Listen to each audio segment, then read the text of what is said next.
đó bên vui đó chia cái brai muel đó cái bùa của thằng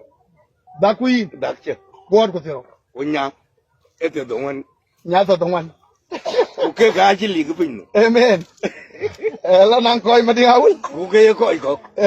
cái ngay cái đền cái đàn chung lôi cái đền quê của ngài quê này ôi mà long ao anh ya dal ba cái ya ra rồi cái gì cái nào ok awa coi chứ mà điên đi ô cái anh jam akin cái liam này là cái phi ngoan liam amen amen hôm nay về cái về nhà này về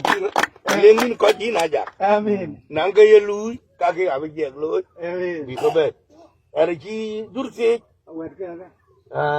anh chỉ dur thế nhưng muốn chỉ nói ra bây wale anh con quay đó nala quay bê cái coi bu quay bê cái cái bà bây giờ anh mình cho cái chú ở chỗ bên dưới rồi để mình để chứ bộ để là mir cả để là nên lấy nằm ta u cho cái cọt cái bây giờ cái amen cái cho lấy cái chứ amen brand chắc bài khi cái nhàn cuối cái nhàn khai ya salam wa to ma to kunyang u pin u che cái đi u we ngana khuyena lui ngu a piro ki amen cái này nó khô ki nó cho lấy phải